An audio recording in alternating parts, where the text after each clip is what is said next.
تو اگر آپ اسے خریدتے ہیں تو یہ تعاون علی الاثم ہے، یہ گناہ اور معصیت پر مدد ہے، لہٰذا آپ اس گاڑی کو نہیں خریدیں گے، کیونکہ آپ کو معلوم ہے کہ اس گاڑی کے اندر کسی اور آدمی کا حق ہے اور اس سے ظلم لیا گیا ہے، لہٰذا آپ اسے نہیں خریدیں گے۔ ہاں البتہ جیسے آپ کو پتہ ہی نہیں ہے، کمپنی گاڑی بیچ رہی ہے، آپ گئے اور آپ نے گاڑی خرید لیا، آپ کو نہیں معلوم ہے کہ وہی گاڑی ہے جسے کسٹمر سے اٹھا کر کے لایا گیا ہے، تو ایسی صورت میں آپ خرید سکتے ہیں، کوئی اشکال نہیں ہے۔ لیکن اگر آپ کو پتا ہے کہ یہ گاڑی لانے کی فلاں شکل ہے تو ایسی صورت میں آپ کے لیے خریدنا جائز نہیں ہے، کیونکہ یہ تعاون علی الاثم ہے۔ شیخ کمپنی جو ہے دوسرے کے پاس بیچنے سے پہلے آدمی کو بار بار نوٹس کرتی ہے کہ آپ کو اگر گاڑی نوٹس دوبارہ کا لینا کوئی ہے۔ مطلب نہیں ہے، نوٹس کا کوئی مطلب نہیں، ٹھیک ہے نوٹس کرتی ہے اچھی بات ہے، لیکن اس کمپنی کو چاہیے کہ اس گاڑی کی قیمت میں جتنی کمی ہوئی ہے اس کمی کو کاٹ کر کے باقی اس کی رقم واپس کر دیجیے، کیونکہ آپ کو بھائی کمپنی کو اگر ہم پوچھیں کمپنی سے کہ آپ کو کیا چاہیے تو کمپنی کو اپنا مال چاہیے، تو آپ کو اپنا مال تو واپس مل گیا، اب اس مال کی قیمت میں جو کمی ہوئی ہے وہ کمی آپ اس سے کاٹ لیجیے۔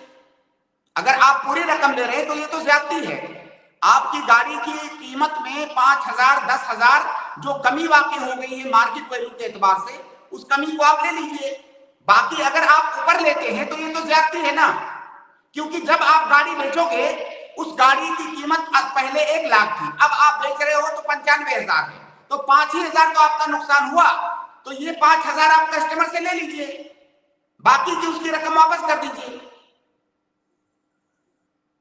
جی شکریہ۔ بات سمجھ میں آ رہی ہے کہ نہیں؟ جی سمجھ میں آ گئی، لیکن جیسے 30,000 40,000 اگر ان سے لیا ہوگا کمپنی والے تو 30,000 40,000 کم کر کے ہی تو بیچ رہی ہے اسے۔ جیسے بھائی ایک گاڑی دیکھیے کی سنیے میں نے آپ کو ایک مثال دیا ہے، مان لیجیے وہ گاڑی 2 مہینہ 4 مہینہ استعمال کیا اور اس گاڑی کی قیمت جو اصلی قیمت تھی نئی گاڑی کی قیمت اس میں اب 30,000 کی کمی ہو گئی، گاڑی پہلے تھی 1,00,000 کی، اب وہ گاڑی ہو گئی 70,000 کی، کیونکہ اس نے استعمال کیا ہوا ہے، اب اس کی مارکیٹ ویلیو گھٹ گئی ہے اور اس نے قسطیں بھی 30,000 ہی جمع کیا ہوا ہے، فرض کیجئے اس نے قسطیں 30,000 ہی جمع کیا ہے اور وہ 30,000 اس گاڑی کی قیمت میں مارکیٹ میں کمی ہو گئی، اب ایسی صورت میں کچھ بھی واپس نہیں کرے گا، لیکن ایسا تو نہیں ہوتا ہے نا کہ اتنا ہی کم ہوا ہے، کبھی کبھی اس سے کم جو ہے ہوتا ہے۔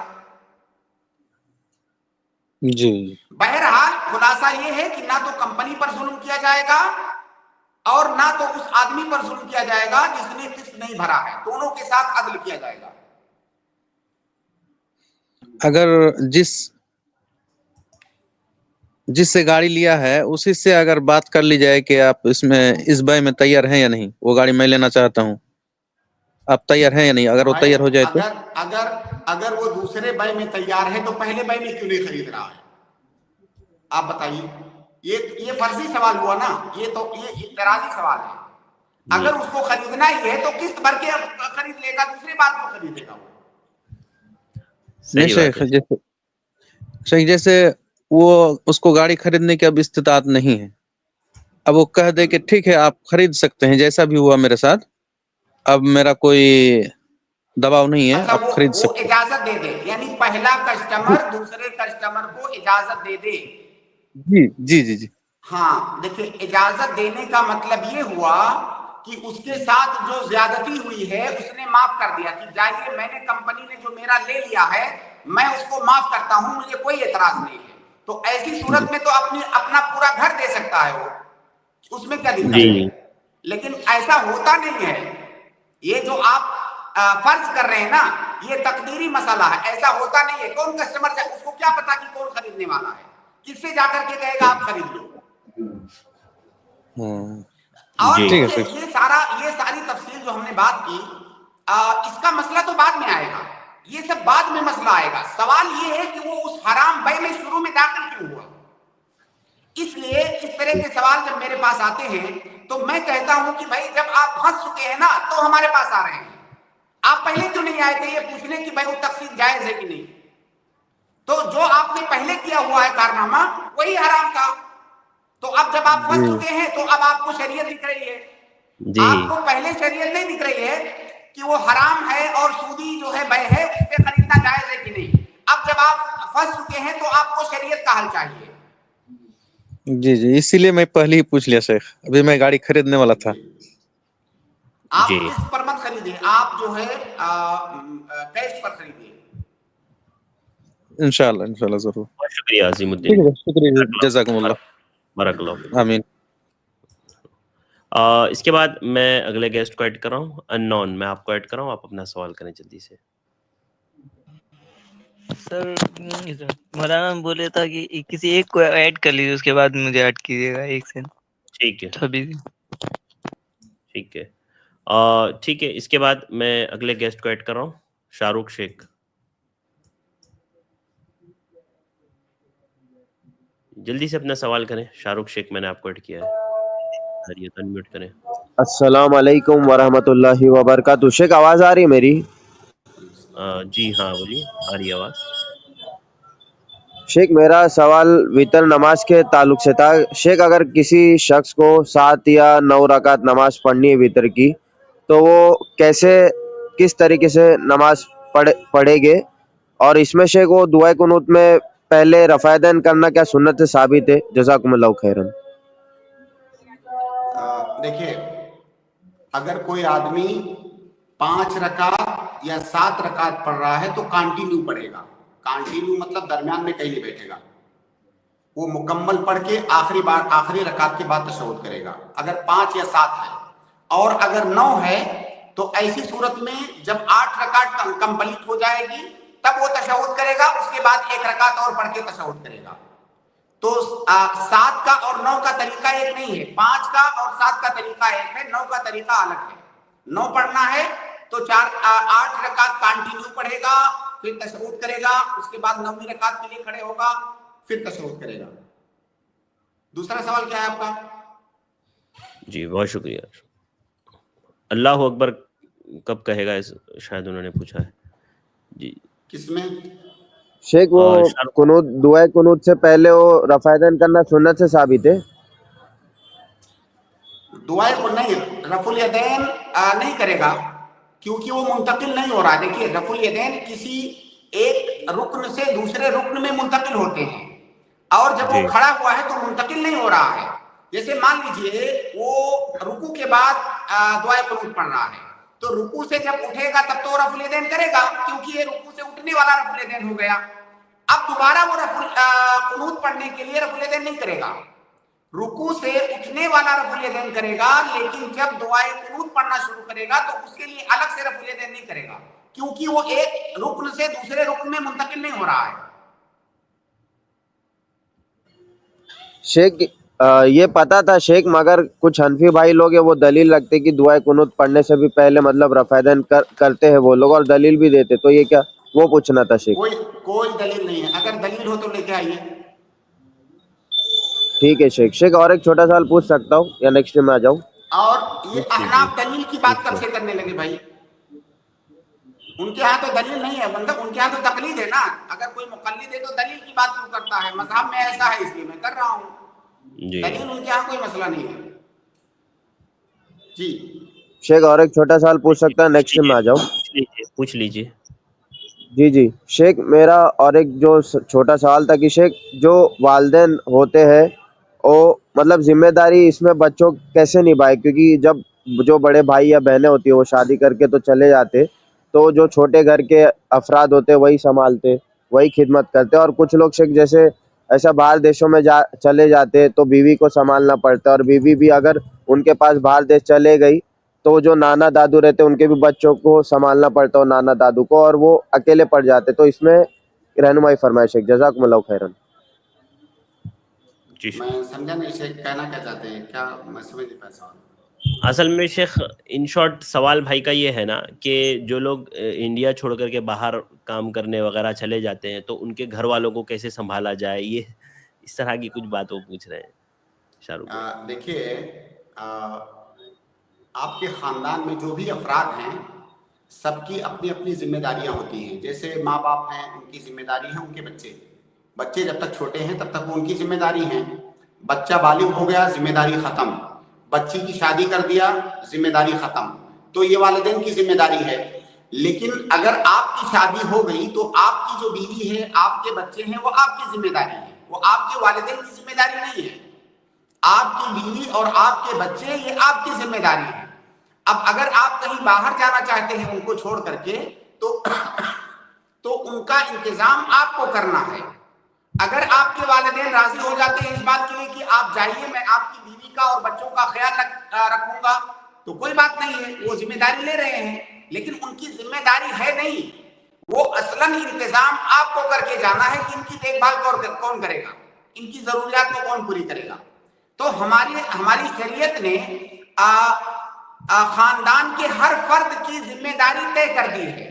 جس کی ذمہ داری ہے وہ اپنی ذمہ داری یا تو خود پوری کرے گا یا کسی اور سے کہہ کے پوری کروائے گا. تو جو باہر جاتے ہیں ان کے بچوں کی ذمہ داری ان کی اپنی خود ہے. اب اگر کوئی تبرع کرنے کے لیے، احسان کرنے کے لیے تیار ہو جاتا ہے تو یہ الگ بات ہے، ورنہ ان کی ذمہ داری اپنی خود ہے. ٹھیک ہے، بہت شکریہ. شیخ میں یہ اس لیے پوچھ رہا تھا کیونکہ ایک خالو ہے، وہ 80 سال کے آس پاس ہے، تو وہ جو ان کے داماد ہے وہ تو سعودی میں کچھ کام وام کرتے، تو ان کی بیٹی بھی عمرہ کے بہانے یا عمرہ کرنے کے لیے وہ چلے گئے جہاں پہ پھر وہ مل بھی سکے، ادھر ہی وہ رہ سکے. تو شیخ یہاں پہ وہ جو 80 سال کے ان کے ماں باپ ہے، نہ ان کی بیٹی دے رہے نہ داماد دے رہے، تو ان کے بچے وہ بزرگ لوگ سنبھال رہے، تو اس میں کس کا غلطی ہو سکتا ہے شیخ؟ جزاکم اللہ خیرا.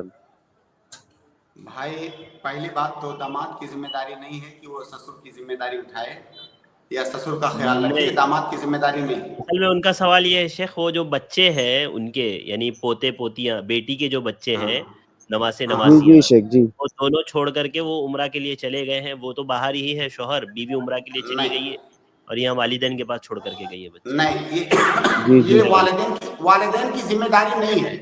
والدین کر دیتے ہیں اپنی طرف سے تو یہ احسان ہے، ان کی ذمہ داری نہیں ہے.